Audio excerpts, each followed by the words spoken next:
बवाल काटते रह गए संघी और भाजपाई, इधर जेएनयू वालों ने खेल कर दिया। और खेल ऐसा कर दिया कि ये जो घाव है जो जेएनयू ने दिया है, जो खास तौर पर जो लेफ्ट यूनाइटेड फ्रंट ने दिया है, यह घाव उनको अब सालों साल तक सालता रहेगा। बिहार में फंसी भारतीय जनता पार्टी अब दिल्ली के जेएनयू छात्र संघ चुनाव में भी बुरी तरीके से फेल हो गई है।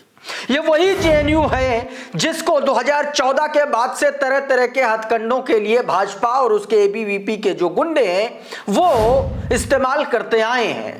लेकिन जेएनयू के छात्रों ने यह बता दिया कि यहां पर पढ़ाई लिखाई होनी है और इसका कोई विकल्प नहीं है, और इसीलिए तमाम सारी जो सीटें थी, चाहे वो अध्यक्ष की थी, उपाध्यक्ष की थी, महासचिव की थी या फिर काउंसलर्स की थी, तमाम पदों पर दोस्तों एबीवीपी बुरी तरीके से हार गई है। और कहा जा रहा है कि नरेंद्र मोदी एंड कंपनी को इससे बहुत तगड़ा झटका लगा। झटका इसलिए क्योंकि देश में लेफ्ट के खिलाफ, मुसलमानों के खिलाफ एक नैरेटिव फैलाने के लिए सबसे पहले जेएनयू का इस्तेमाल किया जाता है। उमर खालिद आपको याद है, लगातार सबसे बड़ा चर्चा का विषय। और अभी हाल फिलहाल में ज़ोरान ममदानी ने उमर खालिद की वो स्पीच एक तरीके से उन्होंने एक तरीके से दोबारा पढ़ी अपनी स्पीच में और याद किया, और इसीलिए जेएनयू भारतीय जनता पार्टी और संघियों की छाती पर सांप की तरह लौटता है। आज मैं आपको इस वीडियो के बारे में पूरा तफसील से बताऊंगा कि क्या कुछ जेएनयू में हुआ है, कैसे बुरी तरीके से परास्त हुई है। खबर जरा देखिए। अदिति बनी जेएनयू प्रेसिडेंट, अध्यक्ष समेत सभी 4 पदों पर यूनाइटेड लेफ्ट जीती। यूनाइटेड लेफ्ट ने जेएनयू छात्र संघ के सभी पदों पर दोस्तों जीत दर्ज कर ली है। अदिति मिश्रा जेएनयू छात्र संघ अध्यक्ष, के गोपिका जेएनयू छात्र संघ उपाध्यक्ष, सुनील यादव जेएनयू छात्र संघ महासचिव और दानिश संयुक्त सचिव पद के लिए विजयी हुए। इन तमाम पदों पर इसके अलावा और भी जो पद हैं उन पर भी लेफ्ट के ही लोगों ने कब्जा जमाया है। अब नवभारत टाइम्स और एनडीटीवी जैसे लोग जबरदस्ती उनको लिखना पड़ रहा है।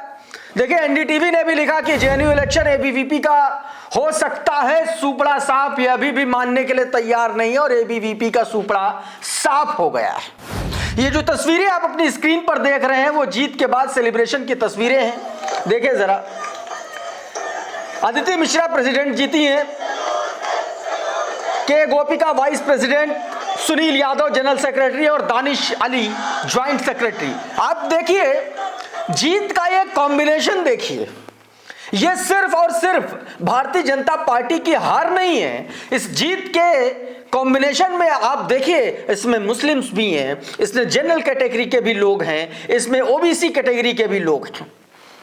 तो एक तरीके से आप कह लीजिए कि ये जीत का समाजवाद है जो जेएनयू में इस सेलिब्रेशन के तौर पर दिखलाई पड़ रहा है। आप देखिए जरा, जबरदस्त तरीके से लोग वहां पर सेलिब्रेट कर रहे हैं और यह कहा जा रहा है कि यह भारतीय जनता पार्टी के लिए और खास तौर पर नरेंद्र मोदी एंड कंपनी के लिए यह एक बड़ा झटका माना जा रहा है।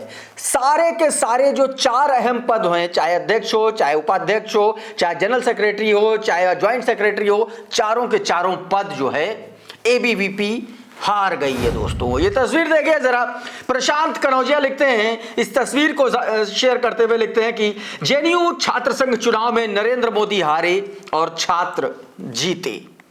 इस तरीके की दोस्तों लोग अपनी बात कहते हुए नजर आ रहे हैं। कुछ तस्वीरें मैं आपको जेएनयू छात्र संघ की आपको दिखाता हूं। ये जरा तस्वीरें देखिए, अदिति, गोपिका, सुनील और दानिश, 3 लड़कियां, एक लड़का सुनील जो महासचिव बने हैं, ज्वाइंट सेक्रेटरी दानिश, गोपिका उपाध्यक्ष और अदिति अध्यक्ष।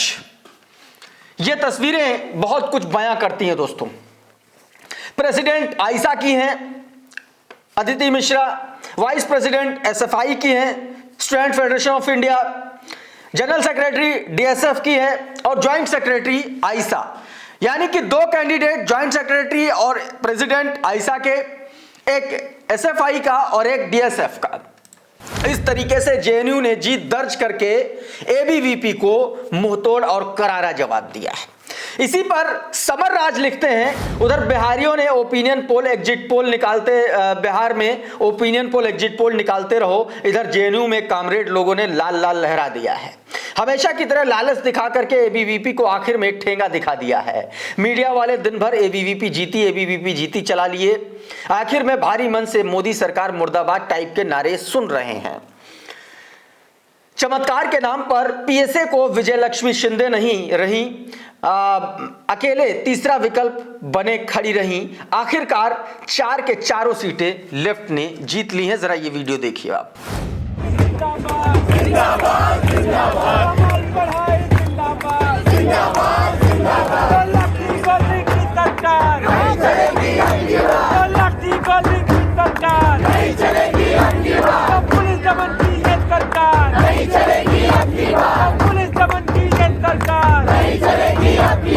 तो इस तरीके से नरेंद्र मोदी और भारतीय जनता पार्टी सरकार के खिलाफ नारेबाजी की। अब ये बात और है कि कोई इन नारों में से या कहीं और से डॉक्टरेट या किसी भी तरीके से, जैसे पहले कन्हैया के लिए बनाया गया था, वैसे कुछ भी फिर से भी बना सकती भाजपा। अगर कुछ ऐसा हो जाए तो इसमें आश्चर्यचकित होने वाली बात नहीं है।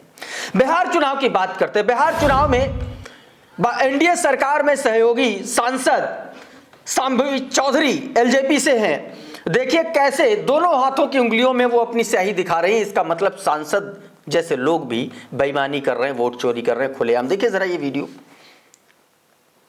इस तरीके की तस्वीरें सामने आई। उधर दोस्तों जॉन इब्राहिम अपने बेबाक बयानों के लिए जाने जाते हैं, और विवेक अग्निहोत्री ने जिस तरीके से अपनी केचुल उतार कर फेंकी है संघियों वाली, आप देख लीजिए कि किस तरीके से ये जब कांग्रेस की सरकार थी किस तरीके से बिहेव करता था, और फिर अचानक से ये घनघोर संघी बन गया। दरअसल ये अपॉर्चुनिस्ट आदमी है, और ये अपनी अपॉर्चुनिटी हिंदू मुस्लिम नफरत में खोजता रहता है। और इसीलिए इसने केरला फाइल बनाई, फिर बंगाल फाइल बनाई, और बंगाल फाइल तो इसने तब बनाई तमाम सारे अपने कलाकारों के लिए, एक्टर्स एक्ट्रेस के लिए सबसे झूठ बोला इसने, सबसे झूठ बोला, और लोगों ने आ करके सोशल मीडिया पर लिखा है। और अब ये बात जॉन इब्राहिम जैसे एक बड़े और मजे हुए कलाकार को कहना पड़ रहा है, और खास तौर पर उस कलाकार का ये कहना तब ज्यादा इंपॉर्टेंट हो जाता है जब वो कलाकार इस तरीके की फिल्मों में, देशभक्ति काइंड ऑफ की जो फिल्में होती हैं उनमें अपना लोहा मनवा चुके हैं जॉन इब्राहिम। और इसीलिए ये सवाल सबसे ज्यादा इंपॉर्टेंट है। कुछ नफरती चिंटुओं को एक वीडियो बड़ा अखर रहा है।